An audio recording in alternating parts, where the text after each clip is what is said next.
Assalamualaikum warahmatullahi wabarakatuh. Salam Om Swastiastu, Namo Buddhaya, salam kebajikan. Halo Sobat Pajak, ketemu lagi sama aku Roberto Saya Martanto di Teks Podcast Universitas Tanjung Pura. Kali ini kita bakal ngobrol seru nih tentang sesuatu yang kayaknya masih kita anggap sepele gitu loh, kayak aku juga anggapnya gitu kan. Jadi kayak apalagi kalau buat generasi kita Gen Z gitu kan. Jadi kita mau bahas soal pajak, tapi tenang, kita nggak bakal bahas angka-angka kok. Kita bakal ngebahas tentang kenapa pajak sih itu penting buat masa depan kita gitu. Dan pastinya aku nggak sendiri, karena di sini aku bakal ditemani sama Bang Maskyur, atau kita panggilnya Bang Max gitu kan. Halo Bang Max, apa kabarnya? Alhamdulillah, puji Tuhan, sehat-sehat. Gimana Bang Tutus? Oh, baik. Sama Sobat Pajak semua? Iya, baik Bang. Koreksi dikit ya, bukan Maskyur. Apa? Maskur. Oh, Maskur. Nah, makanya kalau ribet, Max aja. Oh iya, Bang Max ya Bang Max. Oke. Baik Bang Max. Jadi kita di sini nih bakal ngebahas nih Bang tentang pajak. Kenapa sih pajak tuh penting bagi generasi muda saat ini? Gitu kan? Karena mungkin buat orang yang belum kenal Bang Max nih, boleh kali kita kasih tahu dikit nih. Bang Max nih adalah seorang fungsional penyuluh alih pratama dan udah jadi tax educator sejak tahun 2021 ya Bang Max. Iya. Nah, beliau juga sempat nih ngisi tax podcast Untan kita tahun lalu gitu. Jadi kayak udah usah diraguin deh sama ilmu-ilmu Bang Max nih. Gitu, Harus, kan? kalau ragu masih harus. Aduh iya. Oke nih Bang Max. Jadi Ya, kayak gimana? Yang penonton nih kayaknya udah gak sabar nih. Kita mulai aja ya dari pertanyaan pertama nih Bang Max. Hajar. Oke. Jadi yang pertama nih, kan saat ini nih generasi kita nih dipegang sama anak muda nih Bang. Nah lalu Mayoritasnya ya. ya mayoritas banyak dipegang anak muda nih. Lalu mereka juga taunya tuh pajak merupakan iuran yang wajib untuk dibayar. Mereka nih kayak kurang suka atau stroke kali ya sama iuran yang dibayar karena kok makin tinggi gitu. Kan terus menurut Bang Max nih gimana sih tanggapan Bang Max tentang pajak kok makin hari makin tinggi? Ada ke alasannya gitu? Oke. Pertama mungkin saya luruskan dulu ya. Jadi pajak itu bukan hanya penting bagi Gen Z, tapi penting bagi seluruh generasi, seluruh warga negara Indonesia. Jadi kalau pendapatan suatu negara itu, apalagi di Indonesia, 82%-nya pendapatannya didapatkan dari penerimaan perpajakan, maka pajak adalah satu hal yang vital bagi keberlangsungan negara tersebut. Dalam hal ini berarti keberlangsungan NKRI. Karena kalau mungkin seperti sudah sering saya sampaikan sebelumnya, kalau untuk biasanya kan suatu negara tuh pendapatannya dari kalau nggak sumber daya alam, kemudian dari pinjaman negara lain, yang ketiga dari pajak nih. Nah kalau sumber daya alam kan makin lama makin habis. Kemudian kalau untuk pinjam ke luar negeri, masa kita mau nambah utang mulu kan? Yang sekarang aja kan udah gede nih, kan udah pada tahu beritanya. Yang ketiga, alternatif ketiga yaitu pajak. Pajak kan bisa diibaratkan kita ini urunan bareng-bareng. Jadi kalau ibaratnya kalau Tutus di kampus ada kas kelas kali atau kas angkatan. Nah, jadi seperti itu fungsinya. Jadi kita urunan bersama-sama untuk menjamin keberlangsungan. Kalau misalnya di kampus berarti kita ada kegiatan apa, sumber dananya sudah tersedia gitu. Mengenai kalau semakin lama semakin tinggi, itu juga bisa relatif dipertanyakan. Pertama mungkin kalau teman-teman mahasiswa mungkin referensinya ke PPN kali ya, gitu. Jadi sebetulnya bukan semakin lama semakin tinggi, tapi sedikit demi sedikit secara bertahap itu disesuaikan dengan keadaan perekonomian yang ada gitu. Mungkin kalau untuk mahasiswa sendiri sebetulnya kan selama ini ya namanya juga belum bekerja ya, kecuali kalau sudah mempunyai usaha atau penghasilan, mereka tentunya ada kewajiban membayar pajak kalau penghasilannya sudah di atas batas penghasilan tidak kena pajak. Kan ada itu ya. Iya, iya. Jadi kalau dibilang gini, jadi kalau dibilang makin lama makin tinggi, sebetulnya teman-teman, terutama teman-teman mahasiswa dan semua sobat pajak yang menonton siaran ini, kalau misalnya yang belum tahu nih, untuk yang belum tahu, jadi untuk batas bawah tarif PPh pasal 17 yang tarif yang digunakan untuk menghitung PPh orang pribadi itu dinaikkan. Jadi kalau sebelumnya dinaikkan nih maksudnya batas atasnya nih. Jadi hurufnya nih atasnya ini dinaikin. Kalau sebelumnya hanya hingga sampai 50 juta, sekarang 60 juta baru kena masih kena 5%. Jadi secara hitung-hitungan matematikanya harusnya malah lebih leluasa kita sebagai wajib pajak. Kemudian kalau untuk UMKM misalnya kan ada fasilitas tarif PPh final yang dulunya 1%, 2013 terus 2018 menjadi diturunkan lagi menjadi 1%, dan di yang terakhir diturunkan lagi menjadi 0,5%. Jadi sebetulnya insentif yang diberikan oleh pemerintah untuk masyarakat itu tidak sedikit gitu loh, dan lumayan signifikan gitu. Jadi paling gampang kalau misalnya kalau teman-teman mahasiswa kan mungkin bayangannya nanti saya kalau kerja misalnya taruhlah kerja kantoran ya misalnya ya, kalau gaji saya sekian pajaknya berapa ya. Jadi kalau teman-teman sebulan tuh gajinya di bawah PTKP pajaknya 0 gitu kan. Jadi kalau misalnya kalau untuk PTKP sekarang kan satu bulannya berapa, 4,5 ya. Nah, jadi di bawah itu enggak kena pajak. Jadi tidak semua, mungkin ada idiom yang sering di teman-teman sobat pajak mahasiswa pada dengar, semua sekarang dipajakin. Enggak semuanya kok sebetulnya. Dan semuanya tadi yang dipajakin juga ada ketentuan, ada batasan-batasannya. Di UMKM kan sampai dengan, walaupun ada batasannya ya, UMKM tadi yang tarif 0,5% juga di tahun setelah undang-undang HPP dapat insentif lagi. Kalau omsetnya nggak nyampe 500 juta, PPh-nya 0%, bukan nggak lewat dari 500. Jadi misalnya Bang Titus selain mahasiswa juga punya usaha, taruhlah kafe misalnya. Omset dalam setahunnya 500 juta pas nih, nggak lewat tapi ya. 500 juta pas itu PPh-nya 0%. Kalau udah lewat baru kena yang 0,5%. Itu pun dari setelah angka selisih setelah dikurangi 500 juta omsetnya. Jadi kalau misalnya omsetnya 510 juta dalam setahun, yang dipajakin 10 jutanya, selisih dari 500 jutanya. Begitu juga kalau misalnya tadi itu kalau usaha, kalau misalnya bekerja sebagai karyawan, kalau dia masih single belum nikah dan penghasilannya di bawah PTKP sebulan, maka PPh-nya 0 juga. Jadi semua katanya dipajakin. Oke, tapi ada ketentuannya, ada batasannya.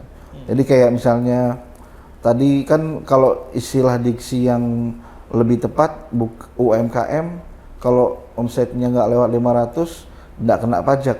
Sebetulnya bukan nggak kena pajak, tapi pajaknya 0%. Jadi benar memang semua dipajakin, tapi ada ketentuannya. Ya. Oke nih Bang, kan banyak nih katanya oknum yang mengatasnamakan petinggi atau pejabat gitu yang terjerat korupsi. Jadi mungkin inilah jadi kayak Gen Z kita kayak kita ini jadi fobia atau mungkin kurang percaya lah jadi sama dengan pajak nih. Mungkin Bang Max bisa kasih gambarannya buat ngubah persepsi negatif itu yang kalau pejabat korupsi itu gimana, terus kasih alasan tuh pajak nih sebenarnya penting banget loh bagi negara gitu. Oke, mungkin dari yang belakangan dulu nih. Jadi kan kenapa pajak itu penting banget bagi negara? Karena di saat ini kecuali misalnya ditemukan sumber energi yang terbarukan, yang baru ya. Sampai dengan itu kejadian, kalau belum kejadian, sementara ini mau nggak mau kita bergantung kepada pajak. Ini saya bicara sebagai dalam posisi negara Indonesia ini, kalau kecuali tadi ya ada sumber energi terbarukan atau tiba-tiba Indonesia mendapatkan karun atau apapun ya, tapi kita nggak usah mikir yang aneh-aneh lah kan, yang nyata aja sekarang sumber daya alam itu udah nggak bisa jadi sandaran utama penerima negara. Iya. Nambah utang opsinya bisa, tapi kalau sebisa mungkin kan kita tidak lagi menambah utangnya gitu. Ya opsi paling mungkin tadi itu, jadi pajak tadi paling gampang kita menganggapnya kita urunan bareng-bareng nih gitu kan. Toh hasilnya juga nanti kita terima, kita rasain bareng-bareng meskipun nggak secara langsung ya gitu. Nah terus ke pertanyaan yang di depannya tadi, kalau sebetulnya dulu ada ungkapan yang saya masih suka sampai sekarang, bukan ungkapan apa namanya ya, semacam tagline-nya dari DJP, tapi ini tagline-nya kalau sekarang kan pajak kita untuk kita, terus pajak sehat, APBN kuat. Kalau tagline awal-awal dulu tuh lunasi pajaknya, awasi penggunaannya. Tagline awal-awal ya. Jadi kita sebagai wajib pajak tentu harus menjalankan kewajiban pajak kita. Nah, lunasi pajaknya di situ tuh. Nah, awasi penggunaannya, kita juga harus ikut mengawasi. Nah, kalau kita memposisikan diri sebagai DJP misalnya, DJP dalam hal ini tugasnya adalah mengumpulkan penerimaan negara, amanat dari undang-undangnya. Direktorat Jenderal Pajak tugasnya adalah mengumpulkan penerimaan negara, dan semuanya kan sebetulnya masuk ke kas negara. Ini yang ditanyakan barusan Bang Tutus itu kan sebetulnya bisa dipecah-pecah nih. Pejabat yang publik yang korup ini maksudnya di mana? Misalnya di DJP ya. Tidak bisa dipungkiri ada oknum-oknum di DJP dan juga di berbagai instansi lainnya yang korupsi ya. Tapi yang kalau saya mau tekankan lebih itu sebetulnya ini. Jadi meluruskan anggapan yang basic banget. Jadi kalau orang bayar pajak itu tempatnya di mana? Di bank sama kantor pos, bukan pegawai pajak, bukan ke kantor pajak. Jadi untuk yang hal ini dulu, yang paling dasar dulu, sobat pajak yang nonton dimanapun berada, teman-teman Bang Tutus dan kawan-kawan mahasiswa dari Tax Center Community Untan dan seluruh teman-teman mahasiswa. Jadi kalau misalnya ada biasa rame di X atau di Twitter atau di medsos apapun ya, malas bayar pajak kan, nanti uangnya dikorupsi orang pajak. Pertama yang perlu disimpan dalam benaknya masing-masing adalah setiap uang pajak yang disetorkan itu tidak bisa diambil oleh orang pajak. Jadi pertama itu dulu. Jadi karena tadi setorannya kemana? Ke bank atau kantor pos, dan rekening tujuannya adalah kas negara kan. Jadi disetorkannya ke kas negara, itu begitu disetor tidak bisa diapa-apakan, tidak bisa diambil maksudnya oleh pegawai Direktorat Jenderal Pajak, petugas pajak seperti saya contohnya misalnya. Jadi tapi ada korupsinya di mana? Nah, ini yang perlu saya tekankan.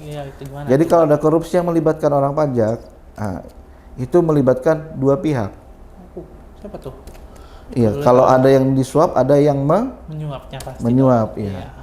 Jadi yang perlu ditekankan di sini tadi pertama, kalau uangnya disetorkan selama pembayaran pajaknya ke bank, kantor pos, ke rekening kas negara nih, melewati bank, lewat bank atau kantor pos, uangnya nggak bisa diapa-apakan. Jadi adanya korupsi terjadi biasanya melibatkan petugas pajak, biasanya umumnya ya, modusnya mungkin bisa bermacam-macam, tapi umumnya adalah kesepakatan antara seorang atau sebuah wajib pajak badan, entah itu orang atau badan ya, intinya wajib pajak, kesepakatan antara wajib pajak dengan petugas pajaknya. Contoh paling gampang gini nih, misalnya Bang Tutus wajib pajak, saya petugas pajak.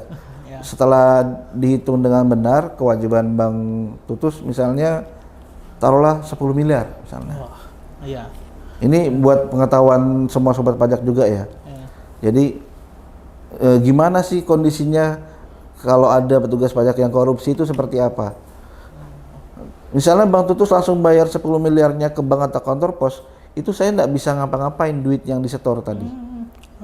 Karena tempat pembayaran yang benar memang di bank atau kantor pos, bukan lewat petugas pajak, bukan di kantor pajak. Nah begitu uangnya disetor di bank ke rekening kas negara lewat bank atau kantor pos, itu uangnya tidak bisa diapa-apakan. Di mana korupsinya? Korupsinya adalah biasanya ini umumnya ya modusnya. Bang Tutut nanti biasanya berusaha, oh Pak, ini 10M kayaknya besar benar pajak saya. Bisa nggak dikurangin? Nah, kesepakatan di situ itu celah-celah terjadinya korupsi. Jadi misalnya nih ya, ini misalnya. Oke Pak, oke Pak Tutus, saya bisa ngecilkan ngitungnya buat jadi kecil pajak Bapak, saya bikin jadi kecil. Nggak 10M deh. Cukup misalnya 2M. Ya. Tapi Bapak kasih ke saya 1M misalnya. Misalnya itu kan jadi berarti kan yang perlu Pak Tutus keluarkan tadinya harusnya 10M jadi 3M kan, 2M untuk bayar ke kas negara, 1M buat saya. Di situ jendela korupsinya. Gitu. Nah, jadi kalau ada orang pegawai pajak korupsi, berarti ada wajib pajak yang diuntungkan di situ. Ini bukan tanpa ada maksud pembelaan diri atau gimana. Jadi cuman berusaha meluruskan anggapan masyarakat selama ini yang kalau malas setor pajak nanti uangnya diambil atau dikorupsi sama orang pajak. Kalau disetornya ke kas negara udah nggak bisa gitu. Adanya korupsi itu pasti ada pihak yang diuntungkan. Jadi pegawai pajaknya tetap bersalah, tetapi jangan lupakan tadi itu ada pihak berikutnya yang diuntungkan, yang seharusnya juga diusut gitu kan. Jadi perlu apa ya? Terutama teman-teman mahasiswa Gen Z nih, kalau misalnya ada berita tentang misalnya pegawai pajak yang korupsi, itu selain mempertanyakan si pegawai pajaknya, harusnya mempertanyakan juga wajib pajak mana yang diuntungkan. Gitu. Jadi sampai sini Bang Tulus paham kan ya? Jadi kalau misalnya itu kalau korupsi di DJP, tapi kalau korupsi di lembaga lain, saya nggak punya kewenangan untuk itu ya, jelaskannya. Tapi tadi kembali ke slogan tadi awal yang saya sebutkan, yang saya suka, slogan lawas itu, slogan lawas DJP itu adalah lunasi pajaknya, awasi penggunaannya. Iya. Jadi kita juga berhak untuk mempertanyakan uang pajaknya disalurkan kemana. Nah, di situ harus diingat juga kan, DJP tadi hanya berusaha tugasnya adalah mengumpulkan untuk penggunaannya bukan di DJP. Ya. Penggunaannya lewat pemerintah pusat atau lewat pemerintah daerah. Jadi kalau misalnya ini kan Bang Tutus orang Pontianak, Pontianak kan juga dapat dana transfer ke daerah dari APBN yang sumbernya dari pajak nih. Bayar pajak pusat, pajak pusat dikumpulin, nanti kan dari APBN tersebut, dari pos pendapatan APBN tersebut ada bagian transfer ke daerah yang salah satunya ke Pontianak. Nah, jadi kalau misalnya nanya, saya udah bayar pajak tapi jalannya masih jelek ini, tanyakan ke Pemkot Pontianak gitu kan, atau ke Pemprov Kalbar, pemerintah daerah masing-masing. Gitu. Oh gitu. Ya. Oke. Jadi bisa garis bawahi dua tadi itu ya. Uang yang udah disetorin ke kas negara itu nggak bisa dikorupsi, nggak bisa diapa-apain. Ya. Jadi celahnya korupsi, kalau ada orang pajak korupsi itu celahnya di kejadian yang seperti tadi itu, sobat pajak semua ya. Ada kesepakatan antara wajib pajak dengan petugas pajak. Dan yang umumnya adalah untuk mengecilkan nilai pajak yang harus dibayar. Oke. Dan kalau ketemu laporin. Iya pasti dong. Iya, ketemu yang kayak gitu laporin aja. Laporin ya kan. Mau bahkan saya misalnya naudzubillah min dzalik ya, amit-amit, laporin aja. Sekarang banyak sarananya kok. Kalau misalnya males yang ke lembaga resmi ada, atau mau yang sekarang istilahnya no viral no justice ya, terserah. Tapi kalau yang resmi juga banyak kok, pengaduan @kpk.go.id contohnya. Misalnya di kami di DJP juga ada. Ya, pengaduan @pajak.go.id. Iya. Oke nih Pak. Lalu kan tadi udah kasih tahu kayak pentingnya untuk negara. Jadi kalau misalnya masyarakat nih patuh, disiplin, bayar pajak gitu kan, apa sih manfaat jangka panjang yang pasti diterima oleh kita nih Pak? Gitu. Kalau manfaat jangka panjangnya tentunya kalau semakin banyak masyarakat yang patuh dan taat dengan pajak, maka penerimaan pajak makin tinggi dan akan sangat mungkin mengikis habis ketergantungan kita kepada sumber daya alam dan bantuan luar negeri. Terus kedua, nanti ada hubungannya dengan yang namanya tax ratio. Jadi kalau semakin tinggi tax ratio-nya, itu tax ratio itu maka menandakan pertumbuhan ekonomi di negara tersebut semakin bagus dan kepatuhan pajak masyarakatnya juga semakin meningkat. Ya.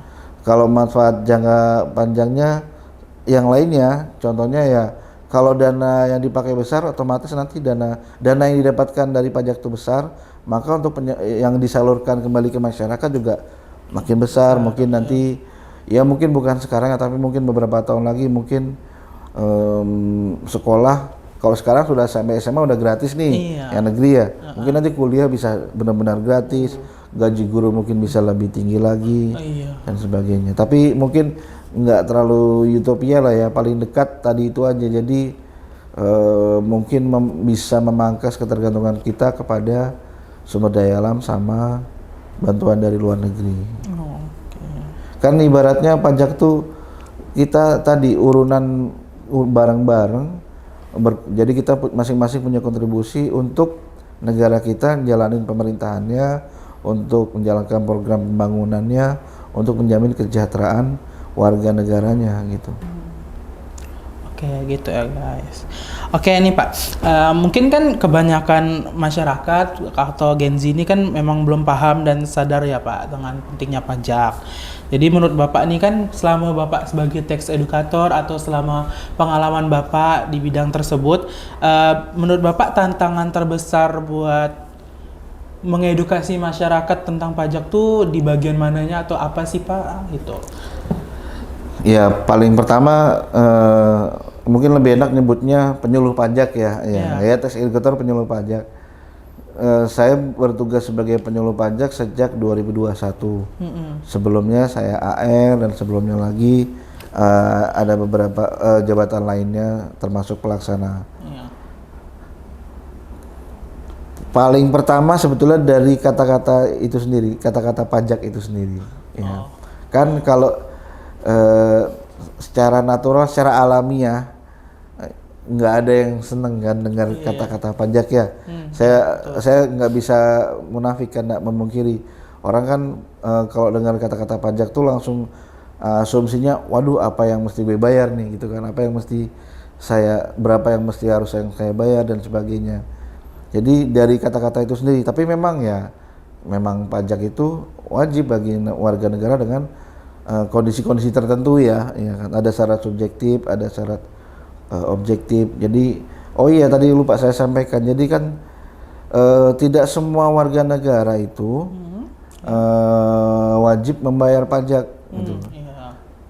Yang wajib membayar pajak tuh hanya warga negara yang sudah memenuhi syarat-syarat baik itu subjektif orangnya sendiri maupun objektif keadaannya, apakah sudah memenuhi sebagai wajib pajak yang harus membayar pajak.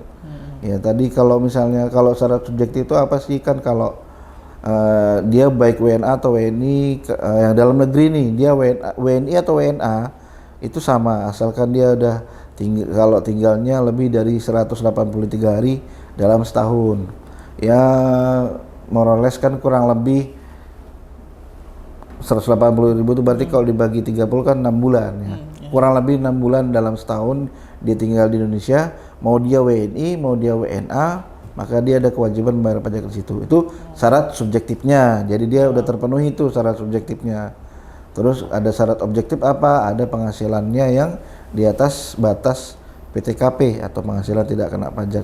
Nah, kalau misalnya nanti entah Bang Tutus atau kawan-kawan lainnya bekerja tadi kan, salah orang pribadi bekerja yang sebagai karyawan nih, mau negeri atau swasta, tapi penghasilannya di bawah PTKP, ya nggak ada kewajiban bayar pajak.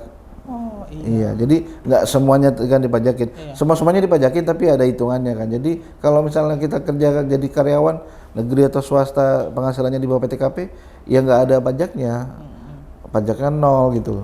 Atau kalau misalnya buka usaha, sepanjang usahanya tidak lewat dari 500 juta, maka PPh-nya 0% gitu kan. Jadi tidak perlu terlalu a priori atau terlalu gimana ya, fobia sekali dengan pajak. Malah sekarang ini kami kan gencar untuk melaksanakan edukasi perpajakan khususnya kepada Gen Z. Nah, kembali ke pertanyaan tadi ya, tantangannya apa kan? Tadi pertama, kata-kata pajak itu sendiri. Kedua, kalau terus terang sekarang ini jauh lebih mudah karena di era medsos, di era internet dibanding mungkin era-era sebelumnya.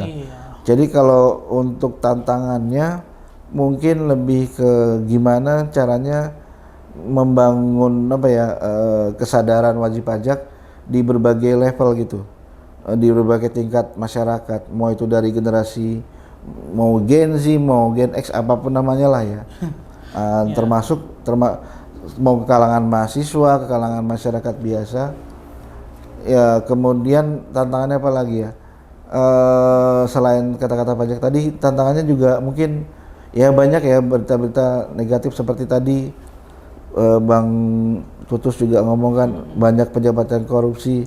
Ya tantangannya seperti itu. Biasanya sebagai warga negara kalau saya sangat memaklumi kalau ada warga negara yang agak skeptis dengan pajak, maksudnya agak skeptis untuk membayar pajak karena mungkin tadi kan saya jelasin kondisi-kondisi korupsinya tadi ya. Kalau ada korupsi misalnya di DJP, di pegawai DJP itu korupsinya kayak gimana. Tapi mungkin yang dimaksud pertanyaannya bukan itu, Pak. Pertanyaannya saya, uang pajak saya kan untuk gaji para pejabat publik misalnya, dari pimpinan daerah atau apa, kan mereka atau anggota dewan atau apapun lah. Mereka juga kan digaji oleh rakyat, oleh negara melalui pajak kan. Pajak yang disetorkan oleh rakyat. Nah, itu mereka sudah digaji itu masih korupsi. Saya males, Pak, gitu. Atau misalnya uang pembangunan, uang harus untuk pembangunan dikorupsi misalnya gitu kan. Ya itu salah satu tantangannya. Jadi gimana ya, itu mungkin kita bersama-sama lah ya, baik dari misalnya Bang Tutus sama teman-teman mahasiswa terutama, maupun masyarakat secara umum, sobat pajak secara umum, untuk jangan ragu, tidak perlu takut untuk melaporkan kalau ada melihat penyelewengan yang dilakukan, mau itu petugas pajak, mau itu petugas apapun, pegawai negeri terutama kan. Karena saya masih ingat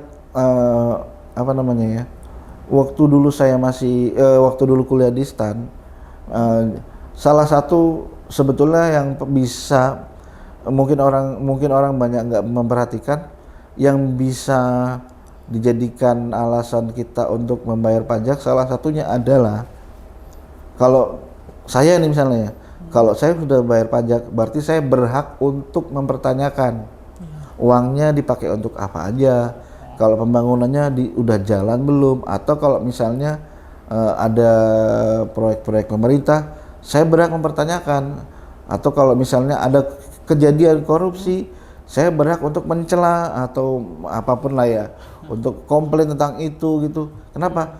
Saya udah bayar pajak. Kalau yang nggak bayar pajak tapi bisanya cuman hanya malah mempengaruhi orang lain agar tidak bayar pajak, itu kan kurang pas gitu. Jadi mungkin itu salah satu kalau mau kembali tadi kelebihannya, kalau untuk bayar pajak gunanya apa sih? Dengan membayar pajak, hak negara kita memperkuat hak kita sebagai warga negara untuk mempertanyakan setiap penggunaan uang rakyat. Nah, kalau nggak ikut bayar, ngapain ikut sibuk protes bayar penggunaan pajak seperti apa gitu kan. Tapi kalau ikut bayar, itu berhak kita, mau bahasa gampangnya, kita marah, ya, apapun kita berhak, karena kita udah bayar pajak nih gitu kan. Seperti itu. Tantangannya jadi ya sekarang dibilang bukan tantangan jadinya ya, relatif lebih mudah karena era media sosial, kita lebih mudah untuk menjangkau. Mungkin kalau dulu mungkin terbatas, sekarang jangkauannya udah kemana-mana gitu. Tantangannya lebih ke tadi, pertama kata-kata pajak itu sendiri, kedua mungkin banyak kasus-kasus negatif, terutama khususnya soal korupsi oleh pejabat publik, pejabat negara atau pejabat publik atau apapun itulah, yang intinya yang digaji sama uang pajak. Oke nih Pak, lanjut. Kan banyak nih Gen Z yang masih berpegang ke statement kalau aku belum ada kerjaan dan pajak itu cuman buat orang yang kerja. Nah, menurut Bang Max nih, tanggapan statement yang kayak gini, tanggapannya gimana lah Pak? Bang. Ada benernya sedikit tuh. Ya. Kan belum kerja ya, belum ada penghasilan, berarti dia tidak ada kewajiban untuk bayar pajak. Tadi syarat objektif, belum memiliki tambahan penghasilan yang harus juga memenuhi ketentuan di atas PTKP kan, di atas batas penghasilan. Sekali lagi PTKP penghasilan tidak kena pajak, jadi ada batas. 3, 2, 1, go. Oke, oke nih Pak, mungkin pertanyaan selanjutnya. Kan sekarang nih pasti segala hal pasti udah diberitakan lewat handphone atau media sosial kan Pak. Secara nggak langsung pasti pajak juga udah mulai beradaptasi nih lewat situs dan media sosialnya pasti udah ada, ya kan Pak. Bang, lalu gimana sih cara penyuluhan pajak tuh biar merata ke mereka Pak? Karena kan kita tahu sendiri kadang ada informasi yang pajak sifatnya positif tapi ketutup sama yang pihak sifatnya negatif gitu. Adakah inovasi tersendiri buat anak-anak muda dibuat oleh pihak DJP sendiri? Ya, ini kayaknya harusnya menjadi jawaban pertanyaan sebelumnya, tantangan nih. Ya, Iya. jadi ini saya berarti jawaban saya tadi kurang. Salah satu jawabannya adalah yang tadi barusan ditanyain nih. Jadi tantangannya tadi itu kan. Kan pertanyaannya kan kalau sekarang pertanyaannya lebih inovasinya apa DJP gitu kan. Tapi itu jawabannya tantangan ini adalah salah satu jawaban tadi pertanyaan sebelumnya. Jadi tantangannya sekarang jadi gini. Jadi kalau inovasi DJP beberapa tahun belakangan ini sudah sangat berusaha mengimbangi perkembangan baik itu teknologi maupun media, khususnya media sosial. Di semua lini, maksudnya di semua akun medsos yang yang umum gitu, yang mau dipakai oleh masyarakat, DJP sudah berusaha menjangkau. Jadi contoh misalnya kalau secara nasional kan akun @Ditjen Pajak RI itu ada di YouTube, ada di Twitter atau X sekarang, ada di Instagram, ada di Facebook, ada di bahkan ada di TikTok. Walaupun mungkin untuk TikToknya kurang begitu aktif ya, terutama kalau untuk yang Kanwil Pajak Kalbar itu juga semua akun, semua jenis media sosial, semua platform gitu ada. YouTube, Twitter atau X, Instagram, Facebook, TikTok gitu. Itu semua sudah berusaha dijangkau oleh Direktorat Jenderal Pajak. Cuman ya kembali ke pertanyaan sebelumnya, ada tantangan gimana ya untuk berusaha, paling tidak kan kalau misalnya kita pakai Instagram misalnya ya, pakai Instagram kan algoritma yang muncul, misalnya Bang Tutus buka IG gitu pertama kali, kan algoritmanya Bang Tutus dengan saya beda, dengan temannya lagi beda, jadi yang muncul tuh belum tentu iya, kalau kecuali kita search, kita nyari kan tentang pajak. Tapi tadi tuh contohnya nih Kanwil Pajak Kalbar, akunnya @pajakkalbar ya kan. Ya di setiap kesempatan kami berusaha menyampaikan tolong follow kami, subscribe kami YouTube-nya kan, atau dan sebagainya. Tapi ya itu tadi perkembangan followersnya, subscribernya yang nggak, terus terang sampai dengan saat ini tidak signifikan gitu kan. Ya secara kalau mau fair-fairan aja kan, kalau nggak teman-teman yang bergerak di atau mengambil jurusan atau mata kuliah perpajakan atau bergerak atau aktif di tema-tema perpajakan seperti teman-teman dari Tax Center Community Untan dan Tax Center lainnya, atau dia praktisi perpajakan atau dia petugas pajak atau dia wajib pajak, itu kayaknya nggak bakal follow akunnya Pajak Kalbar atau makanya follow ya sobat pajak semua ya gitu. Jadi tapi ya kan kita sekali follow terus misalnya kita rutin buka, taruhlah misalnya ya, ini contohnya misalnya akun @pajakkalbar nih, seminggu dibuka 2 kali, ya mungkin nanti sesekali dia akan muncul. Jadi algoritmanya menyesuaikan kan algoritmanya. Tapi ya itu tadi tantangannya itu sih, gimana caranya membuat bukan hanya Gen Z loh semua kan.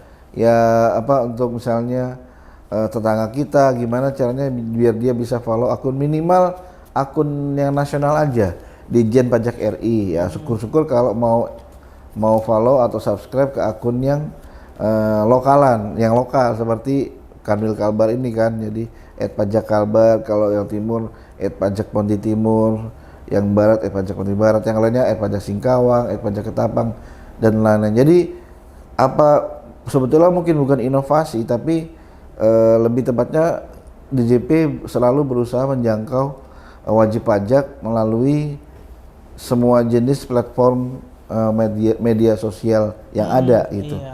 Jadi Ada yang sukanya main IG ya, di situ ada @dijenpajakri atau @pajakkalbar. Ada yang suka Facebook demikian, ada yang suka Twitter demikian juga. Akunnya sama. Jadi misalnya kalau Pajak Kalbar semua platform tadi akunnya ya @pajakkalbar sama semua. Terus kemudian di berikutnya ada kering pajak. Kering pajak yang fisik ada lewat saluran telepon di nomor 1500200. Atau kalau misalnya orang maunya lewat medsos, ada juga akunnya @kring_pajak gitu.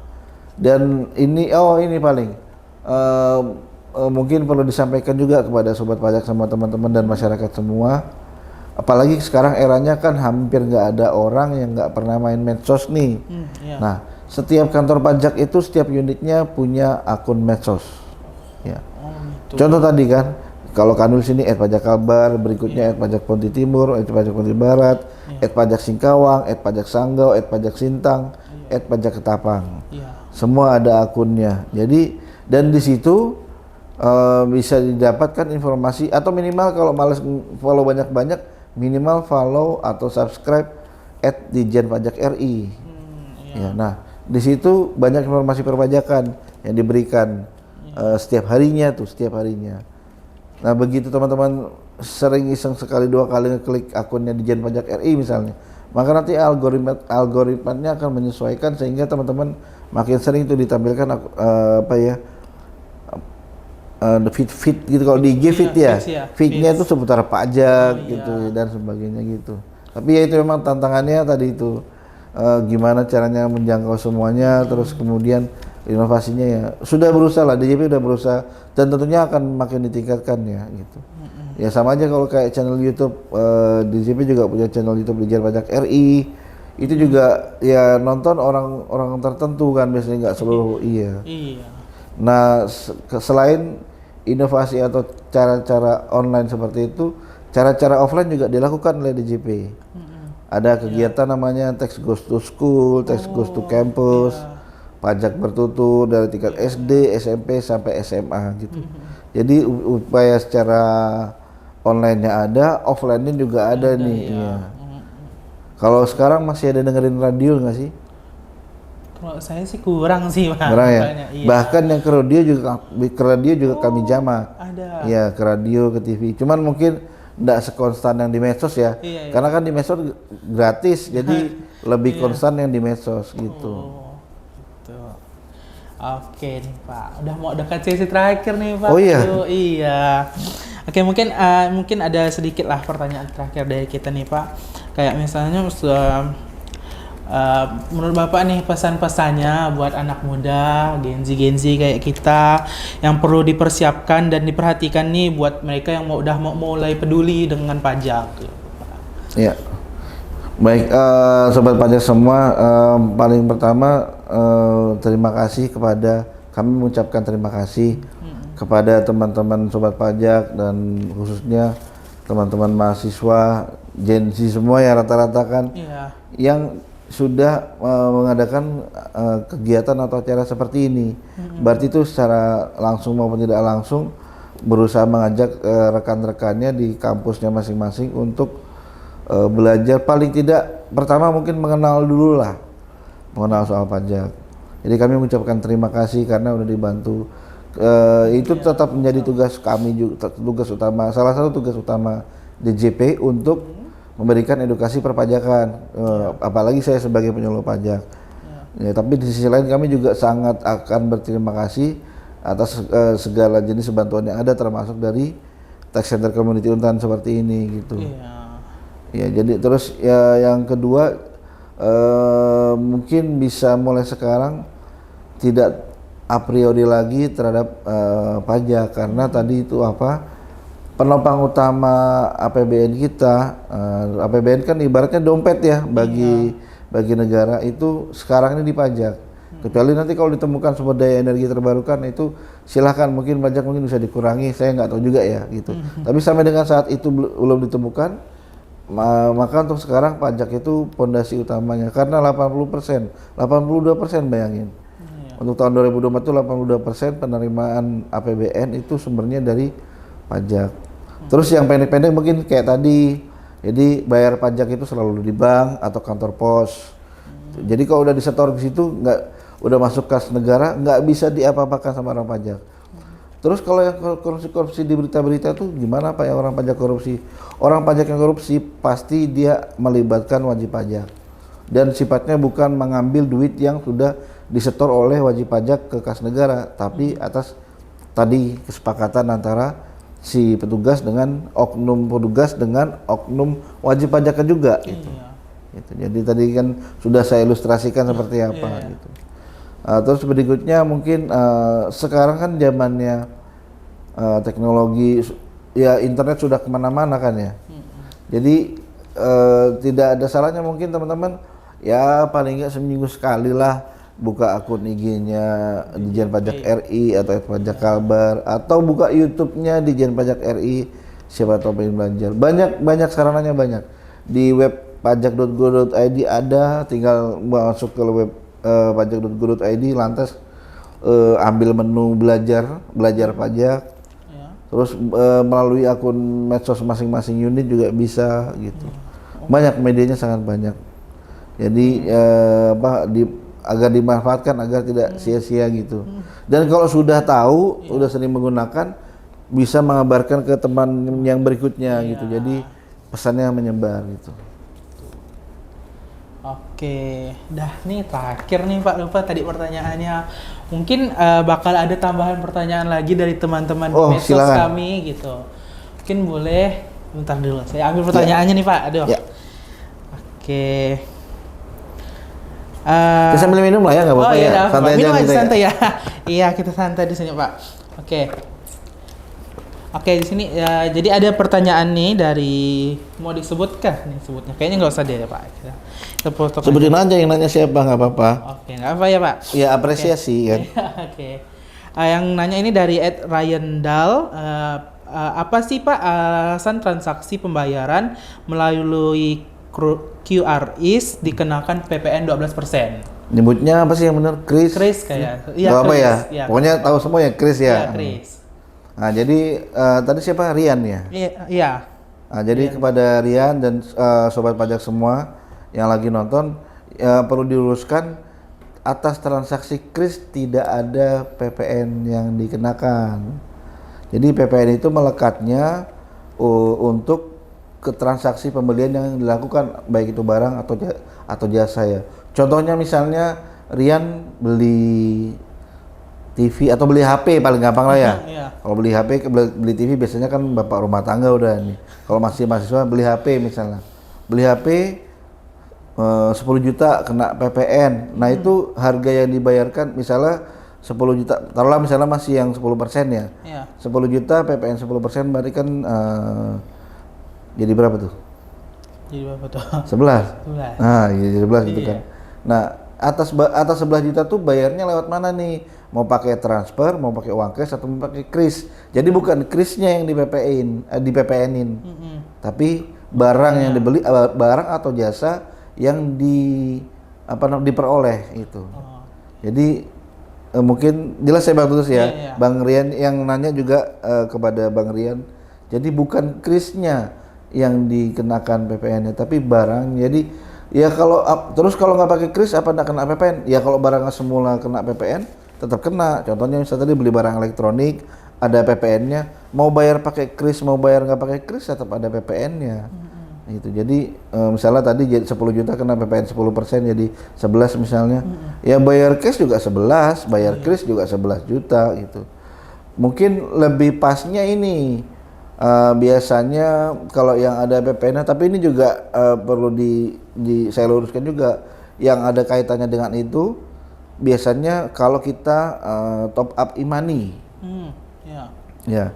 Jadi untuk top up e-money itu juga bukan atas nominal barangnya PPN-nya, tapi atas jasa top up tersebut. Contohnya gini, misalnya kalau di sini, kalau Bang Tulus pernah pakai e-money nggak? Pernah. Jadi kan kita misalnya top up 50.000, itu kan ada biaya top upnya adminnya 1.500 ya kalau nggak salah. Nah atas 1.500 itu kena PPN-nya. Iya, jadi bukan atas 50.000-nya. Misalnya top up 50.000 nih kan kena biaya adminnya 1.500. Nah 1.500-nya itu yang dikenakan PPN, bukan yang 50.000-nya. Jadi jelas ya buat Bang Tutus sama Bang Rian tadi, yang pertanyaannya Kris tadi nggak dikenakan PPN, Krisnya nggak ada. Yang dikenakan tuh barang atau jasa yang diperoleh, yang dibeli itu. Jadi kan dibeli HP gitu kan tadi, harganya plus PPN, nah itu dibayarkan, bukan atas karena ada Kris terus naik jadi Kris itu nggak ada PPN-nya, Kris itu sarana pembayaran ya. Oke nih, kayaknya cuman segitu aja deh pertanyaan. Nggak ada lagi pertanyaan. Oke, nggak ada nih pertanyaannya dah. Oke, jadi kayak wah banyak banget nih insight yang kita dapat nih teman-teman. Nggak banyak, dikit nih, bentar banget nih. Aduh, iya, nggak apa, udah banyak kok Pak, tenang. Karena kayak saat ini kan generasi Z lagi aktif-aktifnya buat cari ilmu dan pekerjaan, jadi jadi kayak saya sendiri juga rasa ini tuh penting gitu untuk dipahami sama kita-kita, jadi biar ada standar buat generasi ke bawahnya lah Pak gitu. Terus Gen Z kan juga pengen tahu banyak soal pertanyaan pajak, mungkin bisa kali ya Pak, jangan ragu ya dicek di apa Pak, mungkin @pajakkalbar @pajakkalbar atau mungkin lewat nomor kringnya ya Pak. Kalau yang kering pajak 1.500-200. Jadi gini, kalau untuk yang nasional saluran komunikasinya ada lewat kering pajak, baik itu di nomor telepon, tahu telepon biasa kan Gen Z taunya HP nih, tahu telepon rumah atau telepon kantor nggak? Jadi landline istilahnya, itu 1.500-200, tapi ya bisa ditelepon pakai HP juga, cuman dia nomornya 1.500-200 itu untuk nasional. Atau mau lewat kering pajak yang di medsos ada di Twitter kring_pajak. Kring garis bawah pajak. Nah tapi itu kan nasional nih, kita kan posisi ini lagi di Pontianak di Kalbar. Mumpung ada yang lokal, kita pakai yang lokal pajak aja. Kalbar. Jadi ada @pajakkalbar, ada bisa DM lewat IG-nya, bisa inbox lewat FB-nya, atau DM di X di Twitter ada juga kan DM-nya. Iya ada. DM itu juga bisa. Atau kalau mau lebih spesifik lagi ada lokasinya tinggal di mana, di Ketapang, @pajakketapang. Nah, Sintang @pajaksintang, @pajaksanggau, terus Singkawang @pajaksingkawang. Pontianak ada 2, @pajakpontibarat, @pajakpontitimur. Ponti Barat itu yang di dekat PCC. Dekat PCC. Nah, kalau yang Ponti Timur di Sutoyo. Ada lagi satu, lu hampir lupa, @pajakkuburaya. Nah, jadi kalau tinggalnya di mana, tinggal diikutin tuh. Cari aja. Jadi misalnya saya tinggal di Kuburaya, ada nggak ya akun IG-nya Kuburaya? Ada, cari aja @pajakkuburaya. Atau tadi mau lewat Kanwilnya juga bisa. Dan di situ biasanya diterakan juga di bio-nya tuh ada dicantumkan nomor WA-nya. Kalau nggak di bio-nya, di highlight story-nya. Jadi kalau malas misalnya DM di inbox, DM di IG gitu, atau inbox di FB, mau WA juga bisa, tapi hari dan jam kerja dan hanya ke nomor yang ada di situ gitu. Ada nomor WA-nya, tiap unit punya nomor WA, punya email, sama ada petugas yang memang memegang untuk menghandle jika ada pertanyaan-pertanyaan seputar pajak, bahkan konsultasi. Oke, keren. Oke, ataupun kalau misalnya kalian mau cari informasi atau baca-baca materi tentang pajak, bisa nih ke media sosialnya TCC FEB Untan. Ya. Buat kontribusi kecil dari kita-kita gitu ya, ke Indonesia. ke Tech Center Untan, dia juga kampus lainnya, apapun. Jadi sekarang lebih mudah belajar, sangat-sangat lebih mudah. Oke, sudah nih Pak, udah berakhir nih Teks Podcast kita hari ini. Saya mau ucapin terima kasih ke Bang Sama-sama Bang Tutus. Udah mau hadir di acara kita sebagai narasumber. Terus senang rasanya bisa ngomong sama Bang Max tentang hal seru tentang pajak. Semoga ilmu yang Bapak berikan nih bisalah bermanfaat dan jadi amal jariah buat Bapak juga. Amin. Oke. Baik, dengan ini Teks Podcast Untan saya akhiri. Wassalamualaikum warahmatullahi wabarakatuh. Sampai jumpa di episode selanjutnya. Jumpa.